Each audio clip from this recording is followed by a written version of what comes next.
सुबह की ताजगी के एहसास के साथ बहती गंग नहर पानी के तालाबों और रसीले आम अमरूद के घने जंगलों के बीच में एक छोटी सी बस्ती जो अपने अंदर बहुत रहस्य छुपाए हुए हैं। अस्सलामु अलैकुम, मैं Parvez Ansari ARG world Hindi channel पर आप सभी दोस्तों का स्वागत करता हूं और उम्मीद करता हूं इस गांव का इतिहास आपको बहुत पसंद आएगा। दिल्ली से चंद घंटे की दूरी से उत्तर प्रदेश के मुजफ्फरनगर जिले का छोटा सा गांव फुलत है, जिसमें 2011 की जनगणना के अनुसार कुल 1058 परिवार रहते हैं। इस गांव की जनसंख्या 7023 है, जिसमें 3698 पुरुष जबकि 3325 महिलाएं हैं। सन 1950 से लेकर अब तक कई हजार परिवार ऐसे हैं जो यहां से कारोबार के लिए शहरों में जाकर बस गए हैं, लेकिन आज भी वह अपने गांव को बड़ी मोहब्बत से याद करते हैं। गांव के चारों तरफ आम के बाग बगीचे और खूबसूरत जंगल हैं। यह गांव चारों तरफ से हरियाली, लहलहाते बाग, बगीचे, तालाब, दोनों तरफ खूबसूरत राजवाहों से घिरे होने के साथ साथ इसके हर कोने पर स्कूल, मदरसे और शिक्षा स्थान मौजूद है, जिससे इसकी खूबसूरती और सुंदरता में अधिक इजाफा हो जाता है। यहां आकर एक सुकून भरी जिंदगी का एहसास होता है। मैं भी इसी गांव का एक छोटा सा नागरिक हूं। मैं अपने विचार आप लोगों तक पहुंचाने की कोशिश में लगा रहता हूं। तो चलिए वीडियो को शुरू करते हैं। इसकी बुनियाद में इतिहास के विराट रहस्य और तथ्य छिपे हैं। सिकंदर लोधी के गुरु काजी यूसुफ नासिही के नाम पर आबाद फुलत गांव ऐतिहासिक धरोहर समेटे हुए हैं। बताते हैं कि यहां से सन 1450 में सिकंदर लोधी का काफला गुजरा था। सिकंदर लोधी के गुरु काजी यूसुफ नासिही को यहां इल्म, शिक्षा की खुशबू आई थी और उन्होंने लाल मस्जिद के समीप एक पेड़ के नीचे सिकंदर लोधी के पुत्रों और सैनिकों को शिक्षा दी। हुज्जतुल इस्लाम शाह वलीउल्लाह ने इसे क़रयतुस सालिहीन, नेक और अच्छे लोगों की बस्ती के नाम से पुकारा था। कहा जाता है कि फूलों की खुशबू या फल से ही गांव का नाम फुलत पड़ा है, ताकि यह गांव फलता फूलता रहे। दरअसल इस गांव का चर्चाओं और सुर्खियों से सदियों पुराना रिश्ता है। यहां के मुस्लिम धर्मगुरुओं ने भारत समेत पूरी दुनिया में इस्लाम के फैलाव व प्रचार प्रसार को खाद पानी दिया है। इन्हीं धर्मगुरुओं में सबसे अहम किरदार अदा किया कुतुब उद्दीन अहमद शाह वलीउल्लाह ने। इनका जन्म 21 फरवरी 1703 को गांव फुलत में हुआ था। शाह साहब की फुलत में नानिहाल थी और उल्मा सुलहा का घराना था। शेख मोहम्मद फुलती की बेटी फखरुन्निसा से शाह शब्दुर रहीम ने निकाह किया, जिनसे शाह वालिउल्लाह और शाह अहलुल्लाह पैदा हुए। इनके पिता शाह अब्दुर रहीम मुगल सम्राट औरंगजेब की कानून संहिता फतवा ए आलमगरी की संकलन समिति के खास कारकुन और कर्मचारी। हम कह सकते हैं कि शाह वलीउल्लाह को इस्लाम की शिक्षा दीक्षा विरासत में मिली थी। 16 साल की उम्र तक अहमद शाह वलीउल्लाह ने हनफी कानून, इस्लामी फलसफा, अंकगणित और तर्कशास्त्र पर महारत हासिल कर ली थी।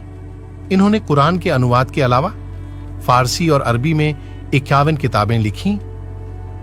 इस बस्ती के बुजुर्गों से रहनुमाई लेने वालों में देश के हर कोने से बड़ी मशहूर शख्सियत हैं, जैसे कि हजरत शेख मुजद्दिद अल्फ सानी सरहिंदी, हजरत बाकी बिल्ला, शेख अली मुत्तकी बुरहानपुरी, शेख अब्दुल हक मुहद्दिस देहलवी, हजरत शाह अब्दुर रहीम और भी बहुत सी बुजुर्ग हस्तियां हैं। यहां के लोगों ने मुल्क की आजादी में भी बड़ा रोल प्ले किया और जंग ए आजादी में अपनी जान की कुर्बानियां दी। 1857 की जंग ए आजादी की अलख यहीं से जागी थी। शाह वलीउल्लाह के बड़े बेटे शाह अब्दुल अजीज ने ही जंग का फतवा दिया था। यही वह तारीखी सरजमीन है जहां सैयद अहमद शहीद और शाह इस्माइल शहीद ने 12वीं सदी में गांव की छोटी मस्जिद में जंग की मशकें और ट्रेनिंग की थीं। अंग्रेज और दूसरे दुश्मनों से जान हाथ पर रखकर लड़े थे। इस काफिला ए मुजाहिदीन के ज्यादातर सिपह सालार इसी फुलत बस्ती से ताल्लुक रखते थे। आपको यह जानकर अचंभा होगा कि इस गांव की औरतों ने भी जंग में भाग लिया था और इस बस्ती के 313 जवान बालाकोट की जंग में शहीद हो गए थे। शाह वलीउल्लाह के पिता हजरत शाह अब्दुर रहीम को पैगंबर मोहम्मद सल्लल्लाहु अलैहि वसल्लम ने सपने में अपनी दाढ़ी के 2 बाल दिए थे। जब उनकी आंख खुली तो बाल तकिए के नीचे रखे मिले, जिनमें से एक बाल हजरत शाह वलीउल्लाह को मिला। वह उसे दिल्ली साथ ले गए। पैगंबर के इस बाल को उनके शिष्य कश्मीर ले गए। दाढ़ी का एक बाल शाह अब्दुर रहीम के बेटे शाह अहलुल्लाह के पास फुलत में मौजूद रहा, जिसकी रमजान मुबारक में जियारत कराई जाती है। ऐसे ही एक पट्टी पर कलम से मुकम्मल कुरान पाक की आयतें लिखी हुई हैं और इसी तरह शाह वलीउल्लाह की पैदाइश यानी जन्म स्थान को देखने के लिए भी दूर दराज से लोग इस गांव में आते हैं। फुलत गांव वलियों और जंग ए आजादी के मतवालों की सरजमीन रही है। फुलत की सरजमीन को 1948 में राष्ट्रपिता महात्मा गांधी ने भी नमन किया तथा प्रशंसा में जो पत्र लिखा वह फैजुल इस्लाम हाई स्कूल प्रबंधक कमेटी के पास आज भी सुरक्षित रखा है। कारगिल युद्ध में गांव के जांबाज सतीश कुमार ने दुश्मनों के दांत खट्टे कर अपने प्राण न्यौछावर कर दिए थे। यहां आने वाले जूते उतारकर नंगे पांव प्रवेश करते थे। महात्मा गांधी भी इस गांव में आए थे और गांव के लोगों से यहां की विशेषता जानी थी। उलमाए फुलत ने न सिर्फ अतराफ में बल्कि पूरे मुल्क में नुमाइंदगी करते हुए फैज पहुंचाया है। भोपाल की रियासत में 7 काजी इसी सर जमीन फुलत से अपनी खिदमात अंजाम दे चुके हैं, जिनमें मशहूर नाम काजी अब्दुल्ला अली सिद्दीकी रहमतुल्लाही अलैहि का है और इसी खानदान से जामिया के उस्ताद ए हदीस मौलाना उमर नासिही का तल्लुक है। उर्दू जबान की तरक्की में भी फुल्लत वालों की काबिल ए कदर खिदमात हैं। रफी अहमद जोश फुलती, मोहम्मद अली जौहर फुलती, मोहम्मद शाह छानो, हिब्तुल्लाह वेदा, नियाज अहमद नियाज, बुरहानुद्दीन बुरहान, अनीक अहमद हाफिज आदि यह वह नाम हैं जिन्होंने अदब की दुनिया में नुमाया कारनामे अंजाम दिए। इस गांव की एक बिरादरी ने 1948 से लेकर 2010 तक अपनी मेहनत और हुनर से, अपने हाथ की कारीगरी से हथकरघा हैंडलूम, आप यूं कह सकते हैं कि लकड़ी की मशीन से बहुत से रेशम और खादी कपड़े बुनने का कार्य किया, जो कि बाहर के मुल्कों तक जाता था।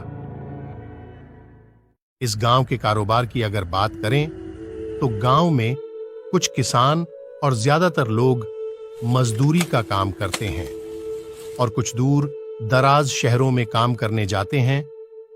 ईद हो या दिवाली, हिंदू मुस्लिम एकता का भाईचारा बहुत ज्यादा देखने को मिलता है।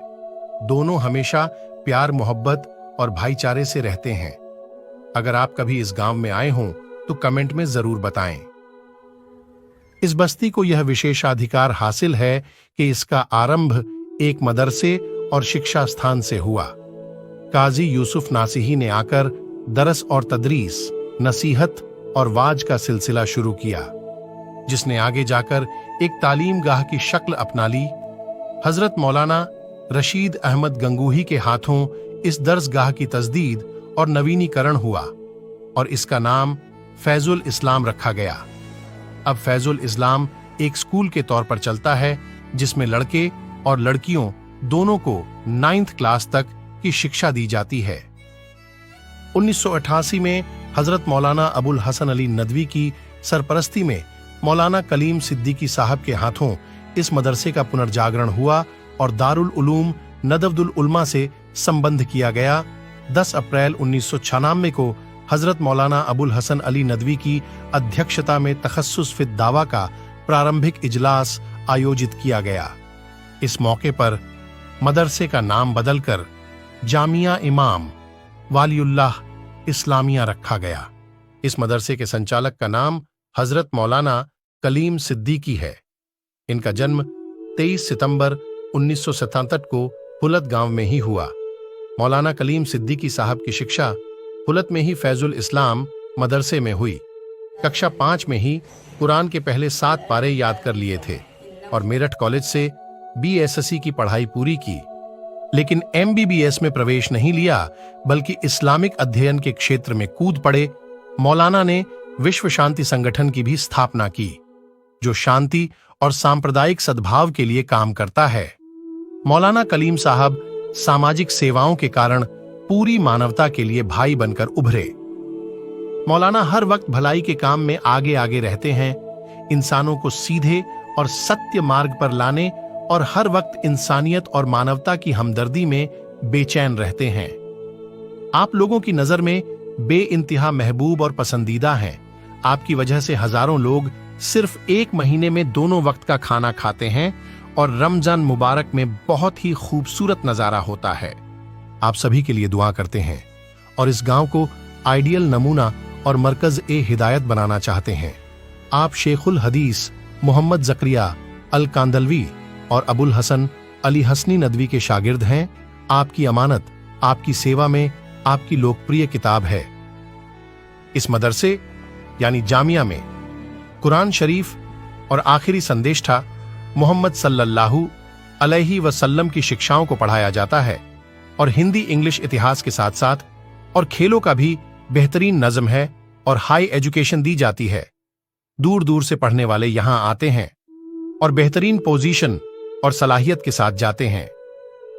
देश के कोने कोने में इस मदरसे के फारगीन हैं और उनकी अपनी पहचान है और हर साल गांव के काफी बच्चे हाफिज और आलिम बनते हैं, जिनकी तादाद सैकड़ों में है। इसी जामिया के पढ़े हुए फुलत के एक और सपूत मुफ्ती उसामा नदवी एडवोकेट हैं, जो इलाहाबाद हाई कोर्ट की लखनऊ खंडपीठ में वकील है, जो मजलूम बेबस गरीब लोगों के मुकदमे फरी में लड़ते हैं, जिन्होंने अब तक लगभग 3 दर्जन से ज्यादा लोगों को जेल से छुड़वा दिया है। इसी वजह से उन्हें देश के कई संस्थानों ने अवार्ड भी दिया है और पिछले दिनों देश के बड़े मदरसे नदवातुल उलमा लखनऊ ने भी उनको अवार्ड से संबोधित किया। इसी तरह गांव के अंदर एक पुराना और बड़ा मदरसा दारुल उलूम रहीमिया के नाम से जाना जाता है, जिसकी बुनियाद और स्थापनाकारी इस्माइल इब्ने शब्बीर अहमद ने की, जो उनके इंतकाल के बाद इस मदरसे के संचालक और देख रेख करने वाले हजरत कारी हिफ्जुर रहमान साहब हैं। कारी साहब का जिक्र करें तो इनका जन्म 1962 को हुल्लत में ही हुआ। हजरत ने कुरान करीम इसी मदरसे में हिफ्ज करने के बाद अपनी शुरुआती पढ़ाई फैजुल इस्लाम में प्राप्त की। फिर मदरसा तालीमुल कुरान के जिम्मेदार व प्रबंधक बने, जिसको आज मदरसा दारुल उलूम रहीमिया के नाम से जाना जाता है। हजरत जी को शुरू से ही आलिमों, मुस्लिम धर्मगुरुओं के पास जाने का बहुत शौक था, इसीलिए वे रायपुर जिला सहारनपुर जाया करते थे। इसलिए आपको हजरत अब्दुर रशीद रायपुरी से खिलाफत हासिल हुई। इसी के साथ साथ हजरत जी ने हिकमत की पढ़ाई भी जारी रखी और डिग्री हासिल की। इसी वजह से हिंदुस्तान के हर कोने से हजरत जी के पास इलाज कराने के लिए लोग आते हैं। हजरत से दवा और दुआ के लिए यहां हर रोज लोगों की भीड़ लगी रहती है। हजरत जी किसी दीन धर्म में कोई फर्क और भेदभाव नहीं करते और सभी के दुख सुख में काम आते हैं। हमेशा देश दुनिया और हर एक के लिए दुआ करते हैं। हजरत जी को रायपुर के अलावा हजरत मौलाना बिलाल साहब थानवी, हजरत मौलाना अब्दुल्लाह मुंगेसी, हकीम मोहम्मद इस्लाम, मौलाना यासीन साहब जलालाबादी से भी खिलाफत हासिल हुई हैं। हजरत जी ने गांव और मुल्क के अंदर औरतों और लड़कियों की तालीम से बढ़ती हुई गफलत, दीन से दूरी को देखते हुए बच्चियों की तालीम के लिए अपने इदारे में शिक्षा का नज्म किया, जिसमें दीनी और असरी दोनों तालीम दी जाती हैं। इस मदरसे में 300 से अधिक बच्चियां पढ़ रही हैं। हजरत कारी हिफ्जुर रहमान साहब ने अपनी मेहनत और फिक्र से जो पहल की है वह बहुत ही मुबारकबादी की मुस्तहिक है और हर साल दर्जन के करीब लड़कियां यहां से आलिमा बनकर निकलती हैं। ऐसे ही उलमाओं की बस्ती फुलत को 2017 में दीनी और असरी उलूम को एक साथ लेकर चलने वाले इदारे विजन इंटरनेशनल एकेडमी की स्थापना हुई। हाफिज कुरान की मेयारी असरी तालीम के लिए यहाँ की मिट्टी में इल्मी, दीनी और तहजीबी सरगर्मियों के लिए आकर्षण और लगाव को देखते हुए अपने यूनिक और अनोखे इदारे के लिए केरल के अमीर अहमद साहब ने मौलाना कलीम सिद्दीकी साहब की सरपरस्ती में इल्मो अमल की इस बस्ती फुलत को अपने इस मकसद के लिए चुना और यह एकेडमी शानदार तौर पर हाफिजों को उनके कुरान के साथ साथ उम्दा शिक्षा दे रही है। इस गांव में 6 मस्जिदें हैं, जिनमें से कुछ तारीखी और फन्ने तामीर का नमूना है, जैसे कि जामा मस्जिद फुलत, जिसकी तामीर 1309 हिजरी यानी करीब 150 साल पहले हुई। इसी तरह गांव में 3 मदरसे हैं। जामिया इमाम वालिउल्लाह, दारुल उलूम रहीमिया, जामिया अरबिया शाह अहलुल्लाह है। 2 सरकारी स्कूल शहीद सतीश कुमार और प्रस्तुत विद्यालय और 4 private school Faizul Islam junior high school, Al Farooq school, Ram Gopal public school, Iqra public school हैं। इसी तरह गांव में 2 ईदगाह हैं, एक गांव के अंदर ही है जबकि दूसरी बाहर फुलत खतौली के रास्ते पर है। हम उम्मीद करते हैं कि आपको आज की यह खूबसूरत डॉक्यूमेंट्री काफी पसंद आई होगी। ऐसे ही वीडियो देखने के लिए चैनल को सब्सक्राइब करें और अपने चाहने वालों को यह वीडियो शेयर जरूर करें।